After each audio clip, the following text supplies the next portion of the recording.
no organizācijas Trauma Free World prezidenta Julie Cooper. Welcome back.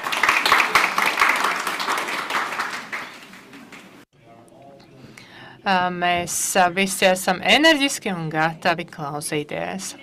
Jā, tas ir. Šobrīd jūs jūtaties enerģiski, bet pusstundu pēc ēšanas ķermenis saka, tagad man ir visa enerģija jāsūta kuņģim projām no smadzenēm. Tā kā, ja jūs jūtat, ka jūs sākat aizsnausties, tad kaut kā dodat atļauju blakus sēdētājiem jūs pabakstīt.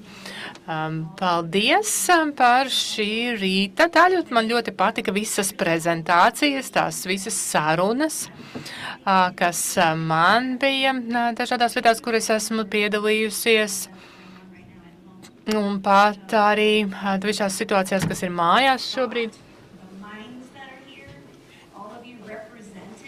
Mēs visi, kas šeit esam, mēs esam īstie cilvēki īstajā vietā. Un mēs redzam, ka mēs cenšamies nodrošināt vislabāko, viskvalitatīvāko aprūpi bērniem. Un tad, ja mēs runājam We're in our two-day workshop. Kur mēs esam informēti par traumām. Tātad, iespējams, ka šo mēs atkārtojam, jūs jau varbūt to esat dzirdējuši, bet tātad mēs runāsim par kompetentu, emocionāli traumētu bērnu aprūpi, un tas ir saistīts gan ar politikas plānošanu, gan ar citām jomām, jo šī joma jau nav tikai par bērniem, bet arī par mums un par to, kā mums būt ar to. Tālāk runāsim par to, kas ir trauma. Nu, trauma mūsdienās ir tāds ļoti bieži lietots termins, un bieži visur kur, un ir arī dažādas konotācijas, piemēram, ka trauma ir kaut kas milzīgs, ka tam ir jābūt, piemēram, kaut kam tādam kā karam, vai ka mēs redzam, ka kāds ir mīris mūsu klātbūtnē, vai kad mēs piedzīvojam ļoti smagu seksuālo izmantošanu vai fizisku izmantošanu vai vardarbību. Bet patiesībā trauma ir jebkura negatīva pieredze, kas ir lielāka vai kas nav cilvēks, ar ko cilvēks spēkos nav tik galā, ar ko cilvēks nespēja tik galā. Un angļu valodā mēs sakam vārdu pārvarēt. Nu, tā kā pārvarēt, tas nozīmē tik galā. Nu, tā kā, kaimiņš atnāca, nu, es knapi tiku galā ar viņu, ja, nu, tā kā tik galā ar to situāciju. Tikt veiksmīgi galā ar kaut ko. Tātad, ja kaut kas notiek mūsu dzīvē, un mēs veiksmīgi nesam tikuši galā ar to, tad tā priekš mums ir trauma. Un tad tas var būt pat no šīm te ļoti ekstrēmajām lietām, ko mēs runājam, karš, kur mēs redzam nāvi ikdienas, vai arī ārkārtīgi tāda izteikta fiziskā emocionālā vardarbība. Bet tad vēl ir kaut kādas citas situācijas, kas arī var būt traumatizējošas, jo, piemēram, tas var būt rasisms, diskriminācija un tādas dažādas lietas, kas var ietekmēt cilvēku, un tas viss ietilpst šajā spektrā. Un tā kā to mēs personīgi uztveram, mēs nevaram pateikt, vai tas, kas ar otru ir noticis, ir bijusi trauma vai nebija. Uztvere ir tā, kas nosaka, vai tā bija trauma vai nē. Nu, piemēram, ja mēs atgriežamies pie bērnības skolas gadiem, pieņemsim, abus bērnus ieliku mašīnā, braucām iepirkt kādus cepumus un vēl kaut ko, un mēs iekļuvām avārijā. Nu, tā var notikt. Un var notikt, ka tagad šajā avārijā viens no bērniem uztver šo pieredzi kā traumatisku, un otrs kā tādu stresainu situāciju. Un tas ir atkarīgs no tā bērna uztveres. Jo tāpēc, ka varbūt viens bērns sajūta, ka iespējams, ka mēs tūlīt nomirsim, mamma nomirs, visi nomirsim. Bet otrs bērns tā, bija bailīgi, bet izskatās, ka visiem viss ir kārtībā. Tā kā ir daudz apstākļi, kas nosaka to, vai mēs uztveram to notikumu kā trauma. Personība to nosaka. Pieņemsim, kāda ir tā cilvēka personība, kas to piedzīvo. Kāds ir vecums? Kādas ir vispārējā fiziskā, emocionālā veselība? Un kāda ir līdzšinējā pieredze ar traumatiskām situācijām? Man patīk runāt par dzīves spēku, bet es domāju, ka reizēm par dzīves spēku arī šodien runā mazliet no tādas varbūt nepareizās skatu punktu. Jo ir, piemēram, tā frāze, ka tas, kas tev nenogalina, padara tevi stiprāku. Bet tā nav. Jo patiesībā, jo vairāk traumatiskas pieredzes tu izdzīvo, jo lielāka nasta tavam ķermenim, un jo grūtāk būs arī tikt galā ar nākamo pieredzi, jo tas ietekmē mūsu ķermeņus. Un ir ļoti daudz veidi, kā tiek runāts par pēctraumas situācijām. Psihologi, protams, vēl vairāk varētu par to teikt, bet kad psihologi saka, tad pēc traumas ir nepieciešams tam atrast jēgu un to integrēt savā stāstā kā kaut kādu ieguvumu, ka es izdzīvoju. Jā, tā visa ir pēctraumas izaugsme, bet tomēr tas viss, kā tā trauma ietekmē manu ķermeni, manas smadzenes, tam paiet laiks, kamēr mēs to atvesaļojam. Tātad trauma ir jebkas, ar ko mēs veiksmīgi tajā laikā nespējām tikt galā. Un tad kāda ir atšķirība, kad kaut kas ir vienkārši stress un kas ir traumatisks? Tātad vienmēr visas traumas ir saistītas ar stresu, bet ne viss stress būs uzreiz trauma. Vai ne? Mums ir stresa reakcijas sistēma, un tā ir izveidota mūsu ķermenī, lai mēs būtu drošībā. Piemēram, pagājušajā nedēļā es biju Āfrikā, un es piedalījos apmācībās, braucu caur Beļģiju, bet joprojām man Āfrika ir prātā. Un tātad Āfrikā es stāstīju tā. Iedomājieties, ka jūs esat būdiņā džungļos. Un jūs esat mamma, atverat durvis, gribat iziet ārā kaut ko atrast pusdienām. Atverat durvis, un tur lauva sēž. Man nebūtu jāapstājās un jāsāk brīnīties un domāt, nezinu, vai ir droši vai nē. Mana stresa reakcija pilnīgi bez domāšanas automātiski es sagatavotos cīnīties vai beigt. Vai beigt projām, vai cīnīties ar šo lauvu. Un tā kā mans ķermenis gatavojas pieņemt šim lēmumam, es vispār par to nedomāju. Tātad vienkārši ķermenis rēģē. Asins plūsma mainās. Ko man tagad vajag? Nevis gremošanas sistēmas, lai darbotos, vai kaut ko citu, bet man ir jābūt gatavam skriet vai cīnīties. Tātad muskuļiem pieplūst asinis, un es esmu gatava skriet vai kaut ko darīt. Sirds ritms pātrinās. Man vajag vairāk skābeklis, vairāk elpoju. Tātad īsāk ieelpa. Un mans fokus arī sašaurinās. Es vairs nedomāju par dārziņiem, kur tagad man ir dārzā, bet es domāju par izdzīvošanu. Un tā kā es saprotu, ka es ar lauvu cīnīties visticamāk nevarēšu, man tas neizdosies, tātad man ir jābēg. Man ir jābēg atpakaļ uz savu būdiņu. Tā ir veselīga stresa reakcija. Un, kad es esmu drošībā, mans ķermenis nomierinās, es nonāku miera stāvoklī. Un tad tas ir veselīgs, jo stress taču, protams, būs mums. Kaut kāds darbs ir jāizdara, un tad tas stresa reakcija beidzās. Daudzi no bērniem, kas ienāk mūsu aprūpē,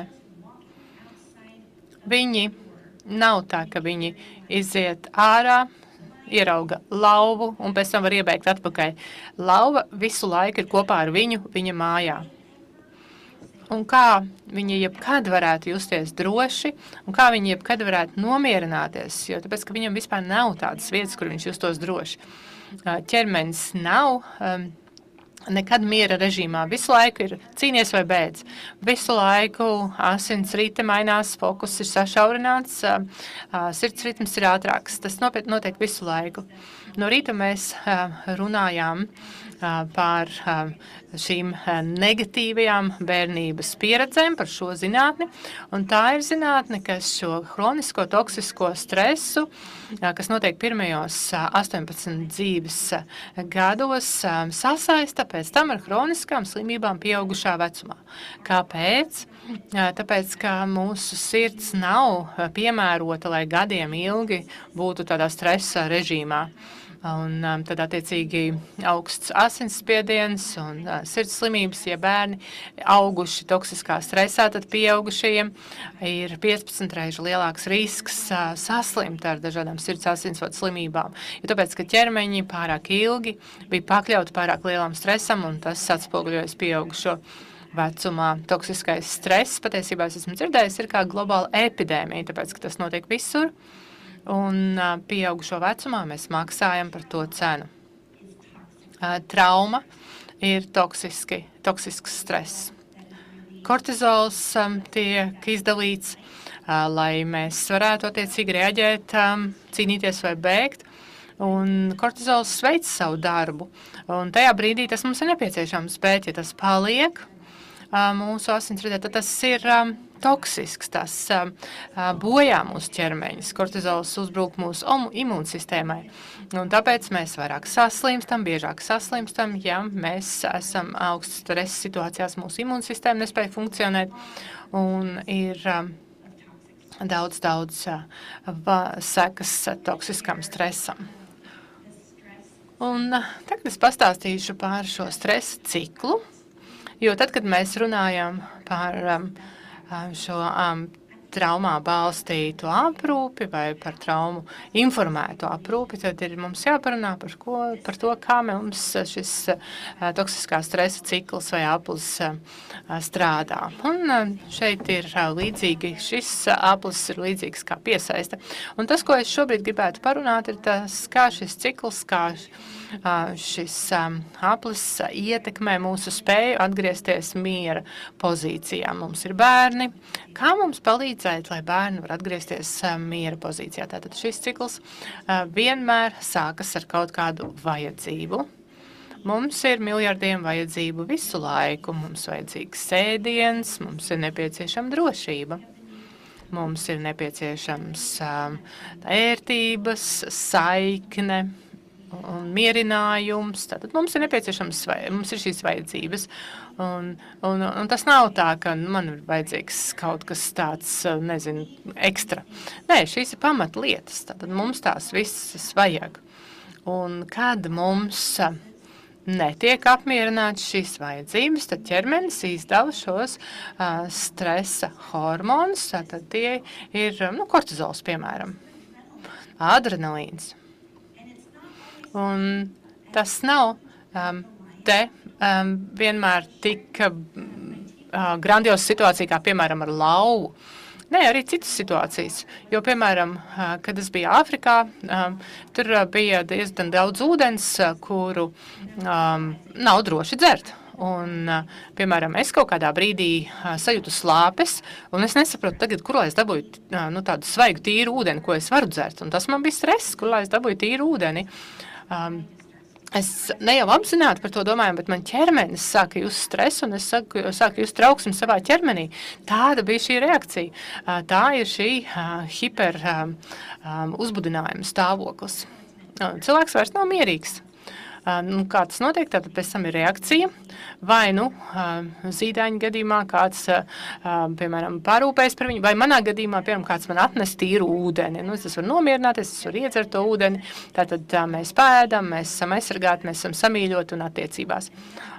Kas tas būtu. Un pēc tam šie inhibējošie hormoni, tātad tie saka kortizolam tā, tu esi savu darbiņu izdarījis, tagad mums tev vairs nevajag, tagad mēs varam atpūsties, atslābt.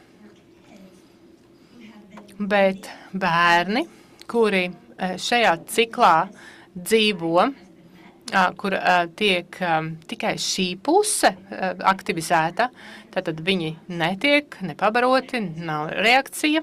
Kas notiek ar viņiem, kad viņi visu laiku dzīvo šajā ciklā? Ir tas, ka stresa reakcija nekad netiek pabeigta, tātad tā netiek apklusināta, jo lauva nevienā brīdī neiziet no mājas, viņi netiek varbūt pabarot, netiek samīļot, netiek aprūpēti, un viņi visu laiku ir šī augstā uzbudinājuma stāvoklī. Un, ja starp mums ir kāds ārsts vai neirologs, es atvainojos, es to pavisam vienkārši tagad pastāstīšu, bet šīs te divas sistēmas, šī sistēma, kas ir nomierinošā sistēma, otrā ir uzbudinājuma. Tie ir kā muskuļi, tātad šie ir divi neironu ceļi. Kaut kas notiek, kortizols izdalās, adrenalīns. Mans ķermenis ir uzbudinājuma stāvoklī.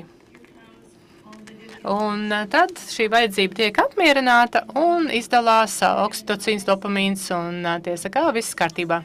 Tātad šis muskulis nepārtraukti darbojās, bet ir jādarbojas arī šai te nomierināšanās sistēmai.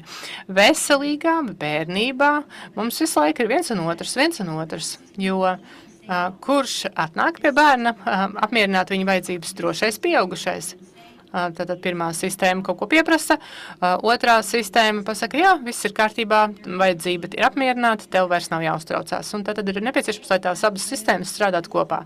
Bet, ja man ir visu laiku jādzīvo ar lauvu, tad šī simpātiskā nervu sistēma, šī spēja nomierināties kļūst ar vien vājāka, un tā burtiski tā kā izslēdzās.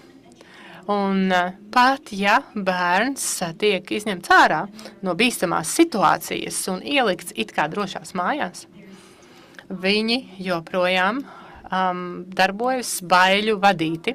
Viņi joprojām darbojas šajā augstā uzbudinājuma stāvoklī, tāpēc, ka viņi nav iemācījušies, kā nomierināties.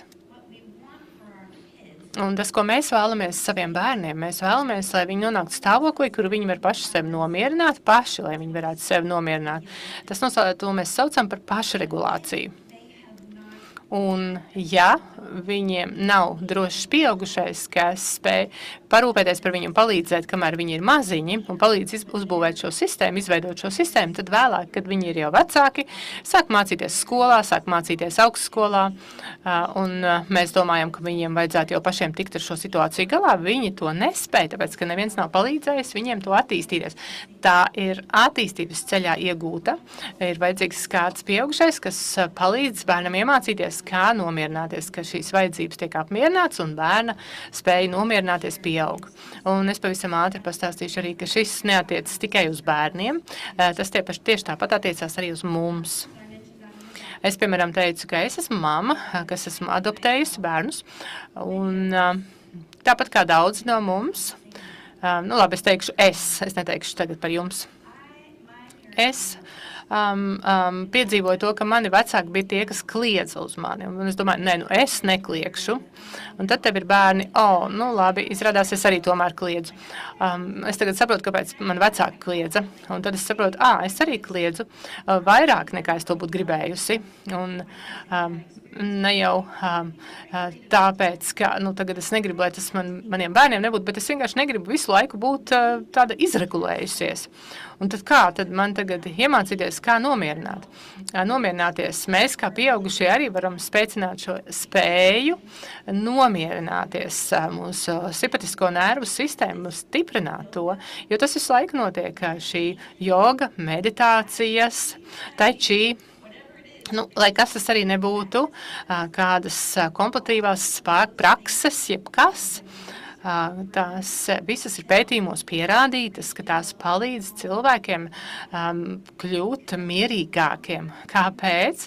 Jo ilgāk tu esi mierā, pat ja tu to dari mērķtiecīgi, tad esot mierā, jūs stiprini, spēcināt šo spēju nomierināties. Un tā, kad man bērni devās uz skolu, es 20 minūtes veltīju, pirms es gāju satīrīt visu virtuvē un tā tālāk. Es vienkārši apsēdos ar savu dienas grāmatu un centos būt klusa un mierīga un centos sevi būt mierīga.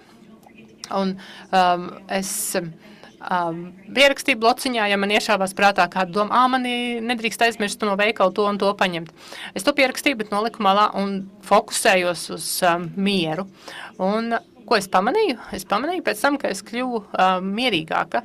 Tas bija tā kā es mainījos, jo agrāk es uzreiz automātiski reaģēju, bet tagad pirms reaģēju, automātiski reaģēju, es spēju sabremzēt un padomāt, pagā, es taču varu nomierināties.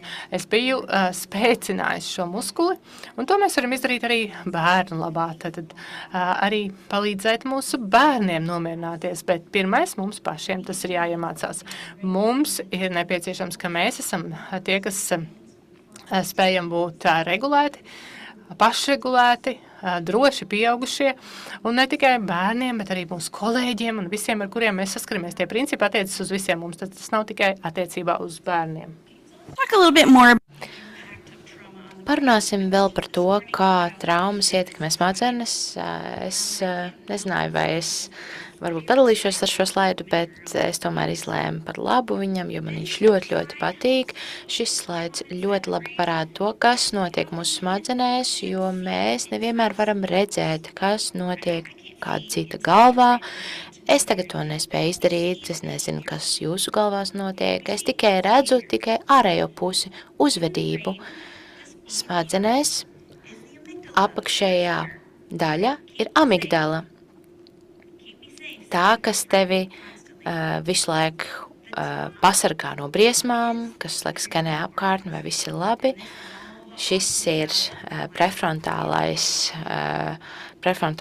daiva, un kas ir tā apzinātība, sapratne, saprot secības un sekas, kas organizē un prioritizē un kontrolē emocijas. Mūsu smadzenes ir fantastiskas. Tās tiešām funkcionē tā, lai mūs pasargātu no briesmām un palīdz arī mums attīstīties, bet vienmēr tās izvēlēsies izdzīvošanu, ja viņas sajūt bailes. Tātad šādi izstāsta bērnu smadzenes, kas visu laiku dzīvo ar lauvu mājās. Un varat iedomāties, cik daudz smadzeņu enerģijas šis bērns patērēs varbūt skolā, lai mācītos par Latvijas vēsturi un matemātiku un tā tālāk un tā tālāk. Sarkans šajā attēlā nozīmē, ka tur ir asins pieplūst tur. Kur asins viņam pieplūst visvairāk? Amigdalā. Tātad ļoti maz paliek tai prefrontālajai priekšējai daivai, kur attīstās domāšana, un to arī mēs redzēsim viņu uzvedībā. Te jūs varat redzēt labajā pusē, kā izstāst šīs smadzenes, kad viņas ir bailēs, un bērnam smadzenes nemainās tikai tad, ja viņš nonāk mierīgā vidē. Bija pētījums Teksas Kristiešu universitātē, pētījums tika veikts par to, par bērniem, kuri bija adoptēti no bāriņnamiem, no Dienvidu Eiropas, un viņi nonāca Amerikā, un ja vecāki gribēja iesaistīties šajā pētījumā, viņi atļauja bērnam paņemt siekalu paraugus un pārbaudīja kortizolu, un šiem bērniem bija ļoti augsts kortizola līmenis. Viņi sekoja līdz šīm ģimenēm nebija nekāda īpaša apmācība, viņi izsekoja tam ģimenēm, un 3 gadus vēlāk šo bērnu kortizola līmenis gandrīz vispār nebija nokrities. Tātad viņi pavadīja 3 gadus šķietami mierīgās mājās, un tikai tad pētnieki saprata, ka ar to vien nepietiek, vide nav pietiekama, ir nepieciešams papildus iesaiste, palīdzība, lai bērni justos, ka viņi ir drošībā. Kāpēc viņi nejūtas drošībā? Šī sistēma tā kā iesprūgst, viņa visu laiku tur paliek, visu laiku tu jūties bailēs un tu nespēj no tā tikt ārā. Bērni visu laiku vispārina visu. Viņi no bērnības ir pieraduši, ka pieaugušie uzvedās slikti, un viņi redz, ka šie pieaugušie arī noteikti tātad uzturēsies slikti pret viņiem. Tātad pieaugušiem nevar uzticēties, bet mums ir jāizdzīvo, uz kā mēs varam paļauties. Mēs varam paļauties tikai uz sevi.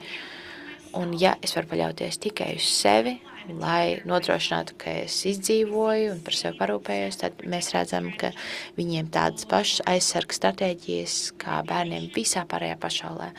Viņi izmanto manipulāciju, triangulāciju, zakšanu, melošanu, verbālu agresiju un fizisku vardarbību.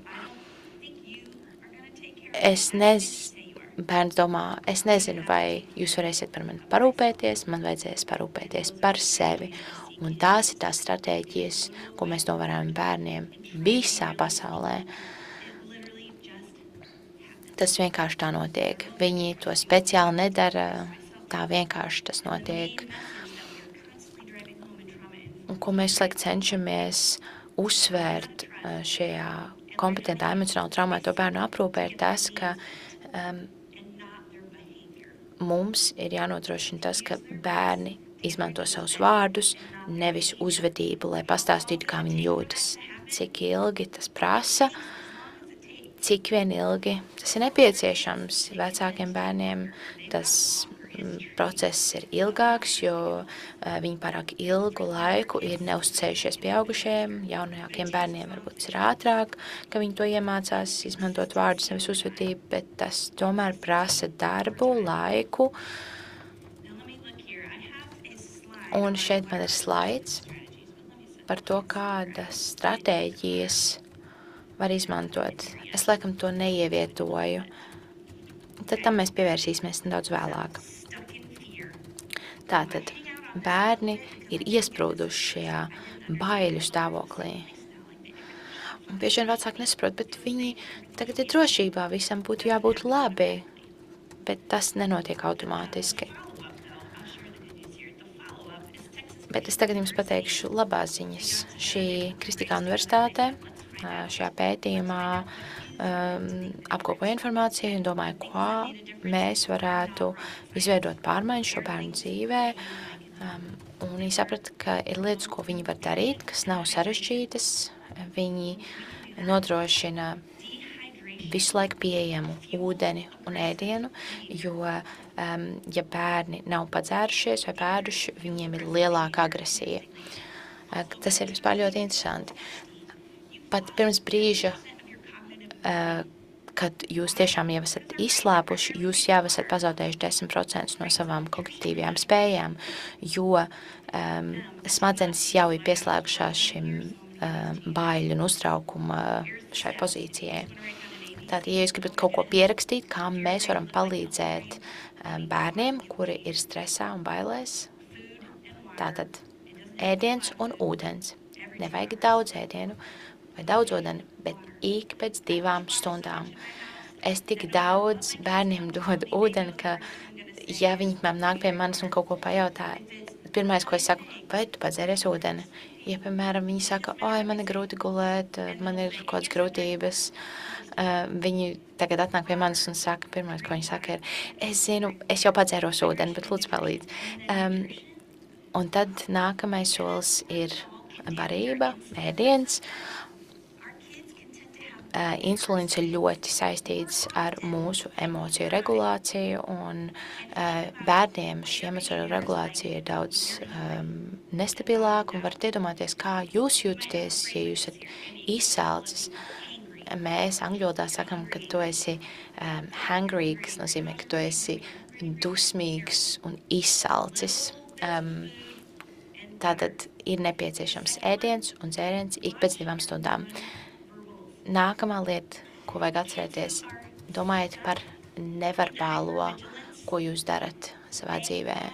Bērni, kas ir pieraduši pie stresa, viņi ļoti labi saprot, kas notiek viņiem apkārt un novēro cilvēku reakcijas un izteiksmes. Viņi ļoti labi prot noteikt neverbālo komunikāciju, un jūsu reakcijas lietām ir ļoti, ļoti svarīgas.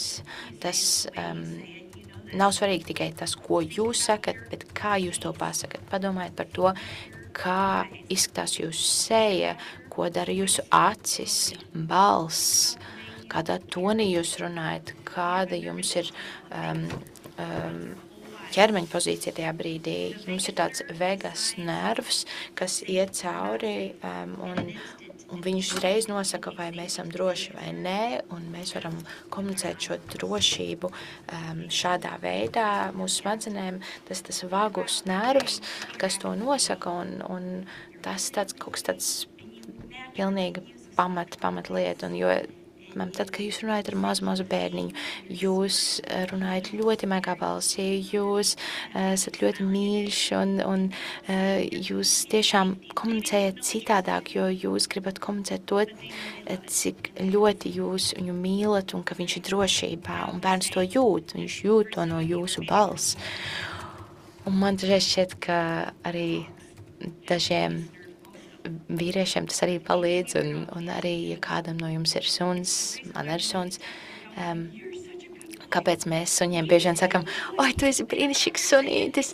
Tas suns nesaprot, ko jūs sakat, bet viņš saprot pēc jūsu sejas izteiksmes, pēc tā, kāds ir jūsu tonis, ka jūs esat priecīgi par šo suni.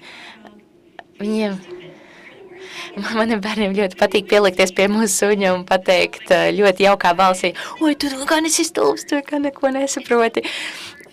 Jo viņiem tas liekas tik forši, ka viņi saka šos vārdus, bet suns ir priecīgs, jo viņš no mūsu izteiksmes lasa, ka mēs esam priecīgi par šo suni.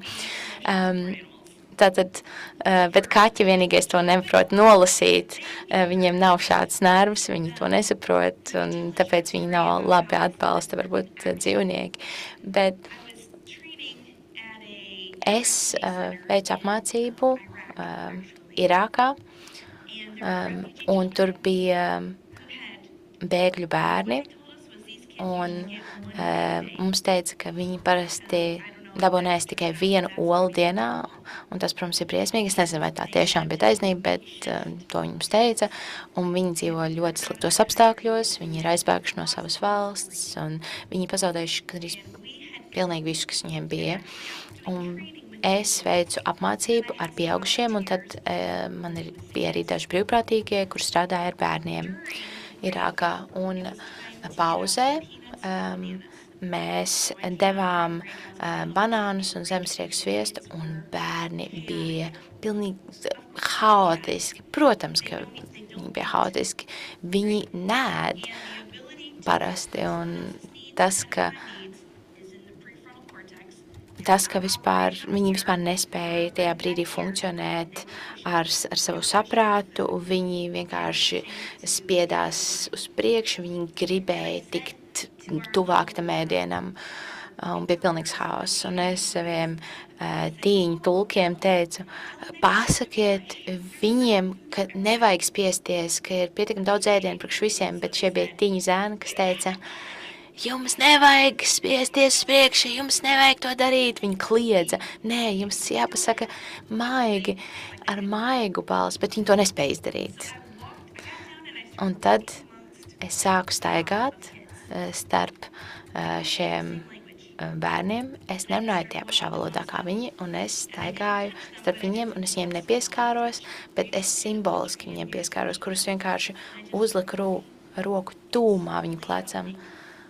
Un es ļoti lēni un mierīgi ieskatījos viņiem acīs, un es teicu, tev nevajag spiesties uz priekšu, te ir pietiekami daudz ēdienu visiem, jums nevajag spiesties, jums nevajag grūstīties, ir pietiekami daudz ēdienu pilnīgi visiem.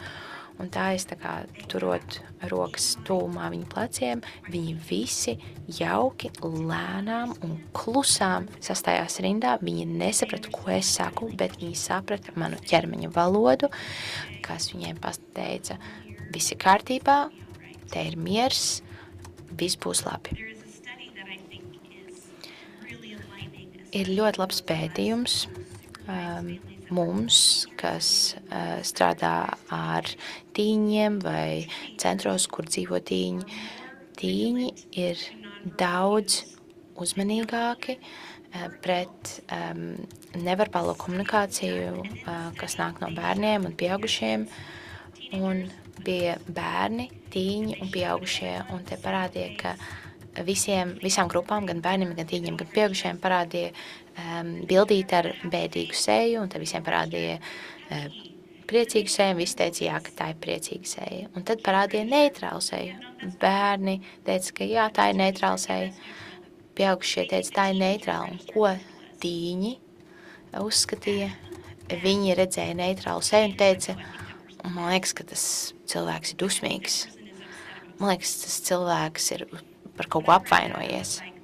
Un tā, kad es to izlasīju, es pēkšņi sapratu kaut ko, un es sapratu to, ka pašlaik mani bērni ir 25, 24 gadu veci, tad 25, 24, 20 un 18.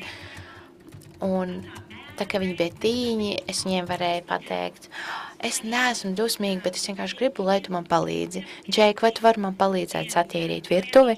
Kloja, nāc, es gribu, lai tu man palīdzi izņemt traukus no traukmazgājumas mašīnas. Man likās, tas diezgan neitrāli pateikts, bet tad pēkšņi man bērni teica, kāpēc tu tā saki, kāpēc? Mēs neko slikti neizdarījām. Un tad es bieži vien teicu, nē, es neko slikti neizdarīju. Es neko slikti neteicu, es tev vienkārši saku, lai tu man palīdzi. Un es pēkšņi sapratu, jā, pareizi, es izmantoju savu neitrālo sejas izteiksmes, neitrālo balsi. Un tas viņiem šķita kā kaut kas bēdīgs. Tāpēc es sapratu, ka ir jārunā citādāk. Ai, Džeiku, paklau, vai tu man varētu lūdzu palīdzēt izkrāmēt traukmazgājumu mašīnu? Un viņš uzreiz saprata, ka viss ir kārtībā un viņš nav nepatikšanās. Viņš to no manis iemācījās, visi bērni no manis to iemācījās. Un viņi jau ir iemācījušies, kā es to prasu. Viņi jau zina, kas notiek. Just being asked. Un viņi arī saprot, ka viņiem tagad vienkārši prasa kaut ko izdarīt. Tā kā nekad par zemu nenovērtējiet neverbālos signālus, jo tie ļoti daudz sūta informāciju par drošību gan bērniem, gan arī mūsu kolēģiem, jo bieži vien mēs runājam arī kā līderībā ieviest šos par traumu informētos principus, jo mēs gribam, lai cilvēki justies droši, dalīties, runāt mūsu komandās. Mums ir nepieciešams, lai visi jūtas droši. Nu jā, parunāsim vēl mazliet. Tātad es pieminēju šo hiperuzbudinājumu. Šis uzbudinājums vai tas, kā es esmu tāds vērīgs, cenšos visu laiku skatīties, vai kaut kāds briesmas nedraud. Un tad man šī smadzeņu aizmugurējā daļa ir visu laiku pārāk asā reakcijā, tātad pārāk intensīvi darbojās. Jūs pieņemsim dzirdat, ka tur ir tiek runāts par kādu bērnu, ka tur notiek sīkums, un viņš jau uzsprākst. Kāpēc? Tāpēc, ka amigdālā ir pārāk aktīvi darbojās un sāk pamanīt šīs lauvas visur. Un te nav nekāda lauva, tas ir tikai sīkums, bet iedomājieties tā reakcija. Reaģē tā, it kā tas jau būtu lauva. Un arī no vienas puses pārāk daudz aktivizēts, pārāk reaģē, bet nekādā veidā neizvērtē situāciju. Tas nav lauva, tas ir mazs kaķītis, nespēja nošķirt, un pieņemsim tā cilvēka reakcija uz kaut ko ir tāds, tas ir lauva, lai gan tas ir mazs kaķītis. Un kas mums ir mērķis? Mums ir jāsaprot, no kurienes nāk šīs reakcijas. Un tas mums palīdz mainīt arī mūsu reakcijas.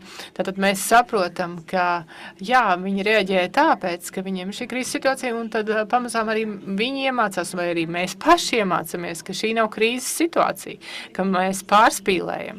Tas arī ir pieaugušajiem sociālie darbinieki, kas jau ir ceļā uz izdegšanu. Tad bieži viena no pirmajām zīmēm izdegšanai ir tas, ka viņi sāk pārlieku reaģēt uz katru sīkumu, ka viss ir krīzes situācija. Viņiem vairs nav spējas nošķirt, kas ir krīzes situācija un kas nav.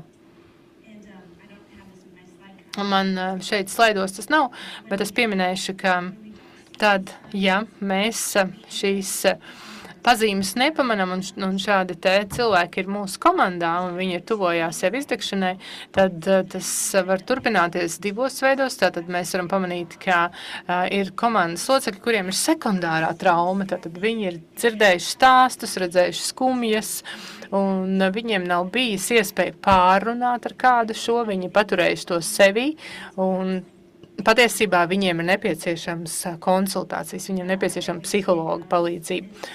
Un cits veids, tad viens ir tas, ka viņi pārāk reaģē, vai otrs veids, ka viņi zaudē empātiju, saskata, ka nekam nav vispār jēgas, paliek vienaldzīgi, sistēma ir pilnībā slikta un vienkārši sūdzās un visu saskata kā pilnīgu problēmu. Tur, kur jūs redzat risinājumu, viņi saskata, ka tur ir problēma. Tas ir Einsteina citāts, kas man patīk. Tātad turies tālāk no negatīvajiem cilvēkiem, tāpēc, ka viņi saskatīs problēmu jebkurā risinājumā. Un viņi ne tikai sūdzās pie sevis, bet viņi arī citus sāk iesaistīt. Un tas var novest pie tā, ka viņi kļūst par ļoti toksiskām personām. Tā kā savās komandās mēģināt jau laikus pamanīt šādus cilvēkus, lai jums netiktu ietekmēta visa komanda. Un tālāk, mums ir vēl 15 minūtes. Es ceru, ka jūs nesat aizmiguši. Es zinu, ka jūsu gramošana notiek, un, ja jums nepieciešams pakustēties, droši pakustaties, bet tagad parunāsim par vadības funkcijām. Tātad par traumu informētā aprūpē. Kā mēs ņemam vērā vadības funkcijas? Tātad par traumu informēta aprūpe ir balstīta uz attiecībām. Un tā kā mēs vēlamies, lai ir arvien vairāk bērnu dzīvē droši pieaugušie, tas stiprinātu arī bērna spēju uzticēties pieaugušajiem, jo tāpēc, kad mums ir droši pieaugušie, bērni sāk uzticēties, un arī smadzenes un ķermenis nomierinās. Un kad smadzenes un ķermenis nomierinās, tad mums ir bērni, kas spēj domāt šajā prefrontālajā korteksā un var realizēt šīs vadības funkcijas. Tad mēs skolā, protams, bez tām vispār nevaram. Jo kas mums tur ir svarīgi? Elastīga domāšana, risināt problēmas dažādos veidos. Darba atmiņa, pašnovērošana. Vai manu uzvedību šobrīd ir atbilstoša? Kā citi cilvēki uztver manu uzvedību? Tālāk plānošana un prioritizēšana. Tas, ka mēs te tagad uzsākam uzdevumus. Sevis organizēšana, impulsu kontrole, emociju kontrole. Tās ir priekšrocības, ko mēs redzam, ka tad, kad mums bērni no šo baiļu stāvokļa kļuvuši mierīgāki un jau spēj loģiski domāt. Un tagad paskatieties. Es teicu, ka šis slaids man nebūs, bet kur mums ir, un mēs jau praktiski izrunājam. Tātad, tas ir tās praktiskās lietas, ko mēs varam darīt. Tātad ūdens, to es nevaru beigt atkārtot. Ūdens būt ķermenim visu laiku hidrētam, tas ir svarīgi. Drošs pieskāriens, to mēs runājam, tātad šis simboliskais pieskāriens. Tālāk arī droša vide, kur var runāt ar visiem neverbāliem signāliem, mēs to dodam. Paredzamība, droši vien to jūs zinat, ka bērni, kas nāk no haotiskām situācijām, viņiem absolūti nepieciešama paredzamība. Ja viņi nezin, kas tālāk notiek, tad viņiem nav viņi satraucās. Ja viņi zina, kas notiks, viņiem nav jāsatraucās. Ja jums nav dienas kārtība, tad smadzenes visu laiku tā kā mēģinās saprast, kas būs tālāk. Ja mums arī šodien nebūtu dienas kārtība, mēs visu laiku domātu, kas būs tālāk. Un tāpat arī bērni. Ja ir dienas kārtība, tad nedomājiet, ka viņi tos atcerēsies, pierakstiet. Tad arī sagatavojiet bērnu dažādām pārmaiņām un saglabājiet saikni. Tas ir pats svarīgākais. Un tagad es padalīšos ar stāstu, ko es dzirdēju pusdienu laikā no kolēģis Elizabetes, kur padalījās pusdienu laikā ar to. Un šeit tiek runāts par darbu ar jauniešiem. Tie ir viena no smagākajiem gadījumiem, kur viņi ir izmesti no jebkuras programmas un neviens ar viņiem negrib strādāt. Un tad viņa stāstīja par pārliecību sistēmu, kurā bērni dzīvo, kur viņiem ir pateikts, ka tu esi slikts bērns. Šis bērns slikti uzvedās. Vienkārši slikts bērns. Un ir arī tāda frāze, kā šie pravietojumi, pašpiepildošie pravietojumi. Tātad, jo vairāk viņam to atkārto, jo vairāk viņš tā arī attiecīgi sāks rīkoties. Un tā šī meitene visu laiku grūtībās, nekāds progress, fiziski slima, emocionāli nevesela, izolējusies no citiem cilvēkiem. Un viņa tagad ir attiecībās kaut kādās ar manu kolēģi. Un arī viņai ir šī pārliecība, es esmu slikta.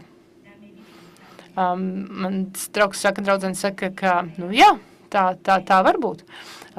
Es slikti uzvedos. Labi, es esmu šeit. Es nekādā ziņā nesāku, nē, tu neesi slikta, nē, tur tā un tā. Nē, vienkārši pieņem to, ko viņa saka. Labi, jā, es dzirdu. Un laikam ejot, tās attiecības varēja sākt veidoties. Jo šis drošais pieaugušais, kas pieņēma viņu, tieši tādu, kāda viņi ir. Teica, ka es vienalga pavadīšu laiku ar tevi. Es vienalga būšu šeit. Tas nekas, kā tu uzvedies. Tā uzvedība netraucēs šo saikni ar mani. Ja tu uzskatīji, ka tu esi slikta, tu slikti uzvedies, labi, bet es šeit, man rūp, kas ar tevi notiek. Un laikam ejot, tā meitene mainījās. Viņa fiziski veselība uzlabojās viņai, emocionāli veselāka, un viņa sāka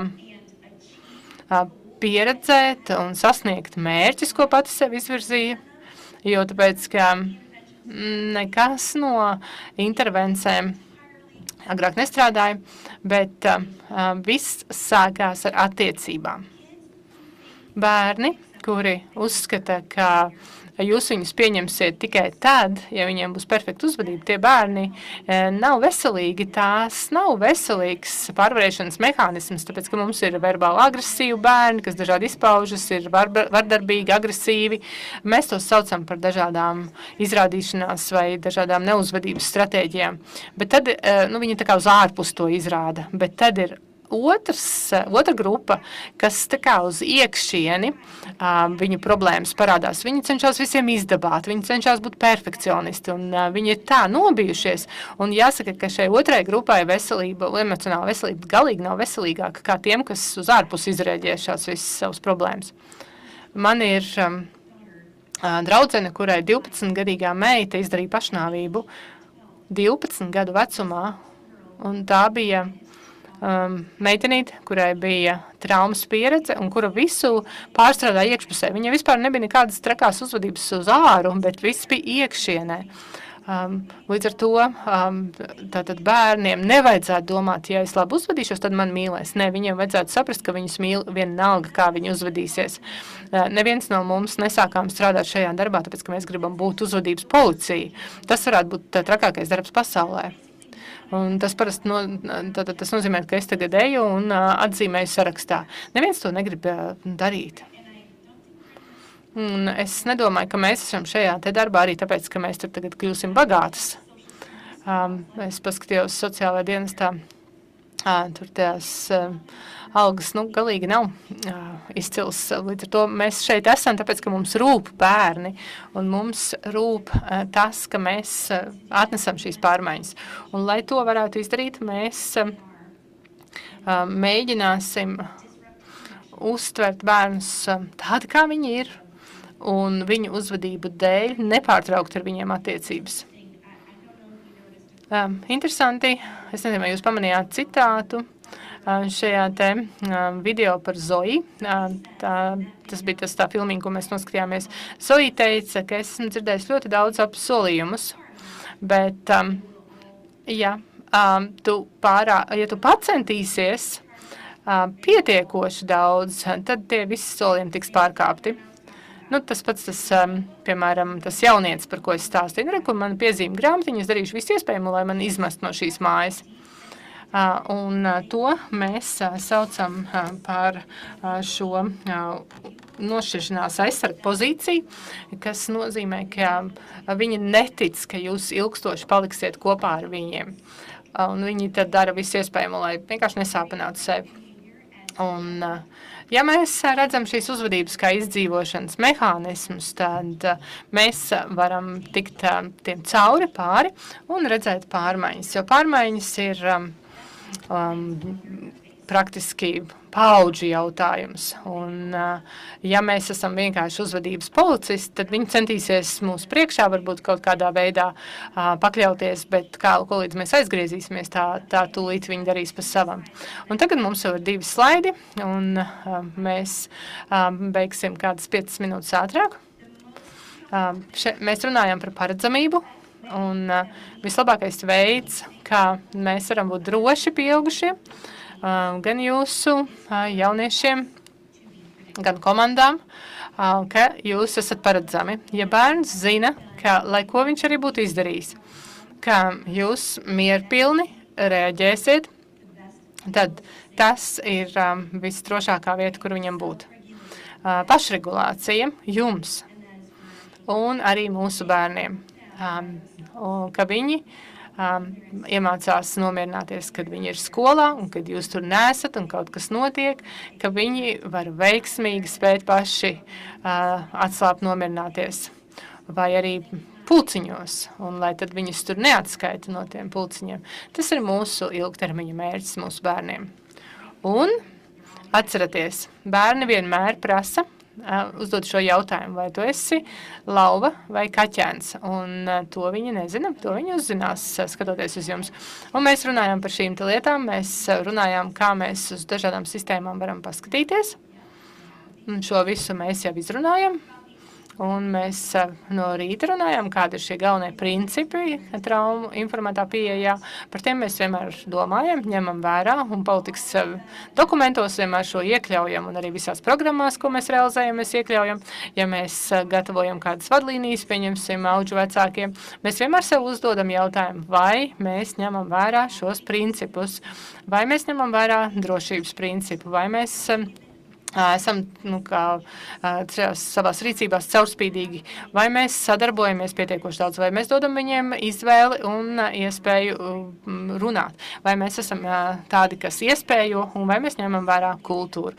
Un šeit politikas veidotājiem un vadītājiem, tātad mēs veidojam sistēmas, kas prioritizē stabilitāti, bet nevis to, cik ātri kaut kas notiek. Mēs investējam apmācībās, bet mums ir nepieciešams būt kompetentiem. Tātad, es nezinu, kā tas ir ASV, bet šeit ASV, piemēram, 15% no auģu vecākiem pirmā gada laikā pārtrauc uzņemt bērnus. 15%.